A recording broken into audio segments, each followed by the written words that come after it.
Assalamualaikum warahmatullahi wabarakatuh. Halo semuanya, perkenalkan nama saya Muhammad Asron Alfarandi dari Universitas Pembangunan Nasional Veteran Jakarta, Fakultas Ilmu Komputer, kelas G, jurusan S1 Informatika dengan NIM 21105111122. Nah, pada kesempatan kali ini saya akan menjelaskan mengenai materi dasar anti korupsi. Yang pertama saya akan menjelaskan mengenai pengertian korupsi.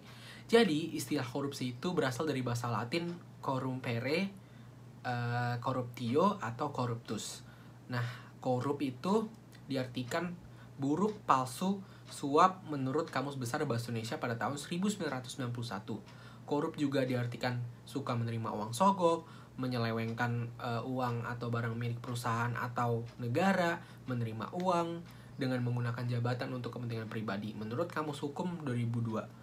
Lalu korup juga diartikan kebejatan, ketidakjujuran, tidak bermoral, penyimpangan dari kesucian menurut The Lexicon Webster Dictionary. Selanjutnya saya akan menjelaskan mengenai dasar hukum pemberantasan korupsi di Indonesia. Yang pertama itu berdasarkan Undang-Undang Nomor 30 Tahun 2002 telah dibentuk komisi yang khusus menangani korupsi, yaitu Komisi Pemberantasan Korupsi. Lalu ada Undang-Undang Nomor 15 Tahun 2002 tentang tindak pidana pencucian uang. Lalu ada Peraturan Pemerintah Nomor 71 Tahun 2000 tentang tata cara pelaksanaan peran serta masyarakat dan pemberian penghargaan dalam pencegahan dan pemberantasan tindak pidana korupsi. Lalu ada Undang-Undang Nomor 31 Tahun 1999 tentang pemberantasan tindak pidana korupsi. Lalu ada Undang-Undang Nomor 20 Tahun 2001 tentang pemberantasan tindak pidana korupsi.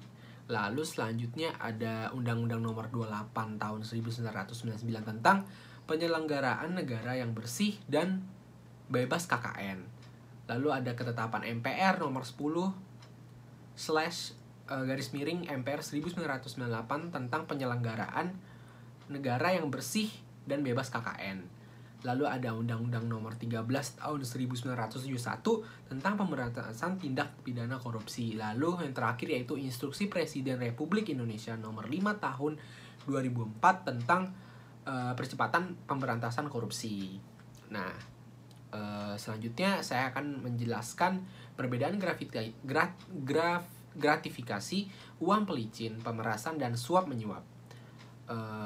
Yang pertama itu saya akan jelaskan mengenai gratifikasi. Jadi gratifikasi itu merupakan pemberian hadiah yang diterima oleh pegawai negeri atau penyelenggara negara dan tidak dilaporkan kepada KPK dalam jangka waktu 30 hari sejak diterimanya gratifikasi tersebut. Nah, gratifikasi dapat berupa uang, barang, diskon, pinjaman tanpa bunga, tiket pesawat, liburan, biaya pengobatan, serta fasilitas-fasilitas lainnya.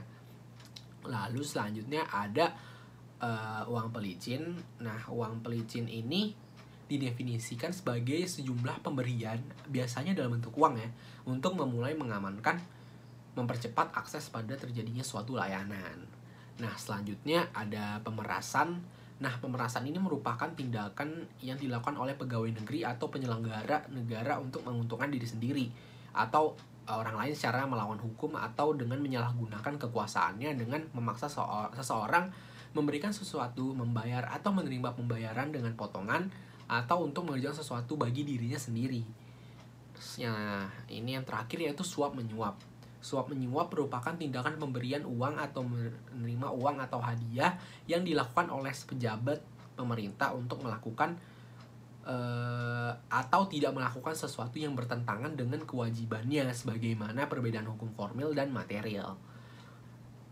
Sekian penyampaian materi dasar anti korupsi dari saya. Jika ada salah kata mohon maaf. Terima kasih, sampai berjumpa lagi.